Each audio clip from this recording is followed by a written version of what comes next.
I think that data has changed our school. We look at data in so many different ways for so many different things that it really has changed what we do at school and how we teach in the classroom. You do sometimes look at the students and you think, wow, they do go through a lot of testing, but at the same time I do think that the testing that we do serves a purpose.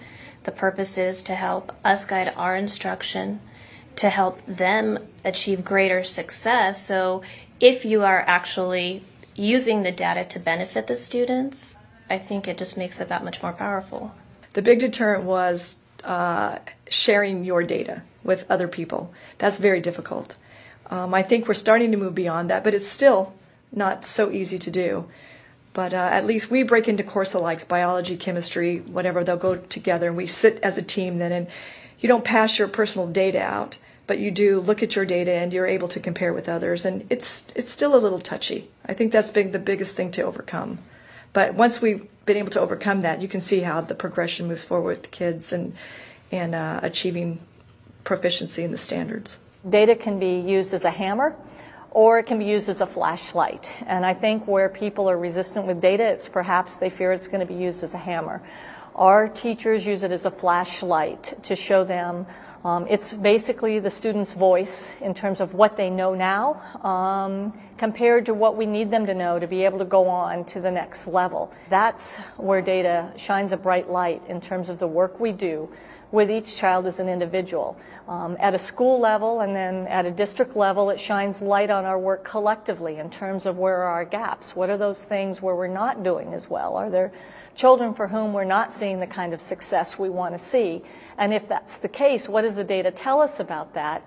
And therefore, what opportunities do we need to provide that we haven't provided to make sure that our students are accessing what we know they need to access to have those bright futures.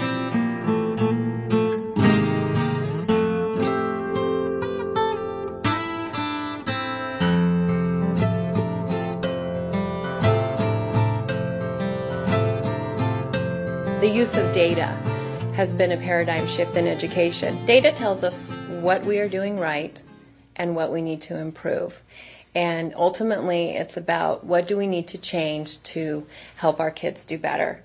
And what I have seen is showing students data helps them, but it starts looking at our district-wide data and then looking at our school-wide data and what do we need to do as a school and coming up with a plan as a school, looking at grade level data and what do grade levels need to do to work together through collaboration, and then moving down to classroom and reflection of teachers on their own instructional strategies, and then down to the student and the student looking at their own data. And what I've found is through tracking benchmarks and looking at grade level data, it not only motivates the students, but it also motivates the teachers. And what data's been able to do is give us common ground and a common language with a common goal. And so we're able to talk about students and talk about where they are in the continuum, what we need from each other to help that student progress on that continuum, and therefore it's very focused. And then everything we do, every decision we make, from an assembly to a test, is deliberate. Without data, it's what I talk about quite frequently is random acts of teaching. We don't have liberty to do that. We have a right and a responsibility to use data, to use valid information to guide students and have them progress through state standards. Garden Grove is still developing its ability to use data well. We're still finding things in our data system that we wish it could do that it doesn't do, and we're still refining our use of that of data as a tool. Likewise, I think the state has some data, and they have a data system that does accomplish some things.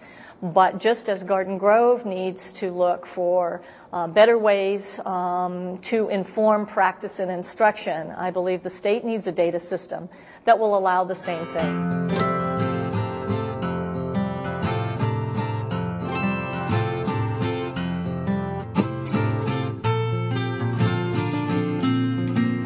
There are many things, many important things that we just don't know about how California schools are doing. We don't know how many kids are dropping out of school.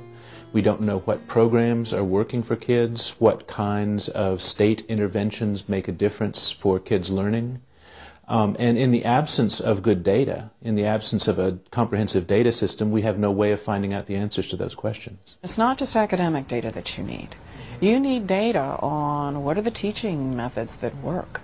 What are the models of organizing a school that serve different kinds of populations? There are a lot of experiments out there. You've got to document what's working and what's not working. What may work with one community will not work with another. What you do in rural California needs to address different sociological issues than what happens in urban core California. The state assessments and the state tests are completely useless because the information we get from those are coming to us a year later. The students are already moved on to another grade level, and they have no real impact on what I'm doing for those kids. It's more of this is what I did on one day, and this is what a student was able to show me they were able to do on one day during one test. It's nothing I can use to help anything. What we can do now with California's data, for example, is we can look at third graders in 2004 and fourth graders in 2005, and we assume that those are more or less the same kids, and we say, do we see an improvement in performance over time? What we really need are data that look at Johnny Jones in the third grade and Johnny Jones in the fourth grade and ask whether his performance is improving as he moves through the educational system. So this is what we mean by a student-level longitudinal data system, is one that can track individual kids and their improvements in performance over the course of their education.